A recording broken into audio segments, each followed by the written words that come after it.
Hello and welcome to this pit stop for exploration and expansion for Not Alone, the base game designed by Gissan Masson, published by Geek Attitude Games and Stronghold Games.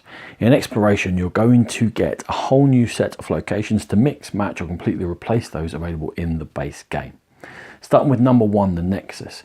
When you go to the Nexus, you can copy any of the powers from the locations 2 to 5. However, if you're caught there, the assimilation marker will move an extra space onwards. When you go to the Oasis, you're going to be able to take back that place card and other place cards equal to the amount of will that you've lost so far in the game.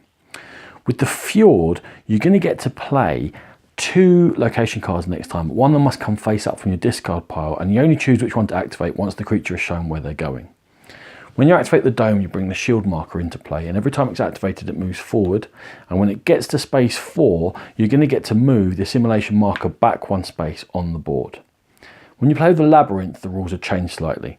In one version, 6 to 10 are going to be face down, and you don't reveal them until you go to the Labyrinth, and then you can activate them and take a place card, or take a place card as per the rover.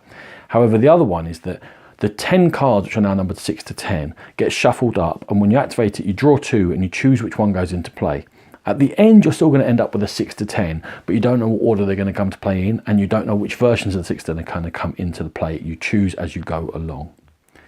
Down at the Mangrove, you get to swap all of the cards in your hand with all the cards in your discard pile, allowing you to recharge quickly. In the Archipelago, you get to draw a new Survivor card.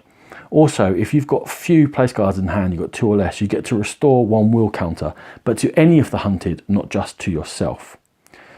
With the Pole, you lose 1 will, but you move the rescue counter forward 2 places. However, there's only 1 pole card ever available, and once you've activated it, it goes back into the reserve and someone else has to pick it up and then activate again in order to do it.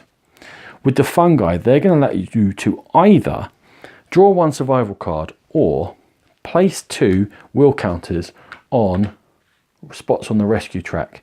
And when you move forward through those, these will counters can now get given to any of the hunted to help them heal up.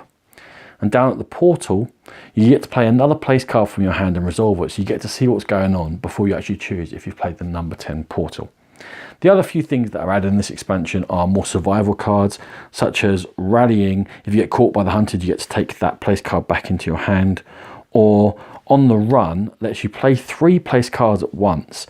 Now, the one that you choose to use, that's the one that you get back in your hand, but the other 2, you have to throw them away. So it burns cards, but it makes you very flexible. For the Hideout, you actually get to draw survival cards and put the face down under locations in Artemia, and when anyone goes there and activates it, they also get to draw the survival card. Or with a hindrance, you can prevent the creature from going to any of these places 6 to 10. Of course, it also comes with new hunter cards for the creature, like telepathy.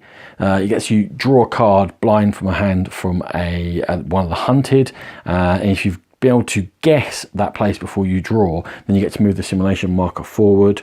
With quicksand, then all the hunted on the place that you've targeted are going to have to discard down to 2 place cards in their hand. If you give them anguish, anyone got caught with the artillery marker may not resist.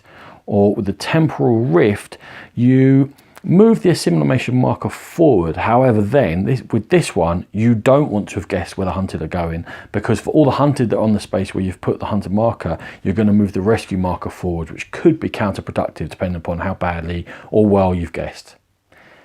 This is what you get in the exploration expansion for Not Alone. This has been a Game Pit Pit Stop. For more videos like this, check out the Game Pit channel on YouTube.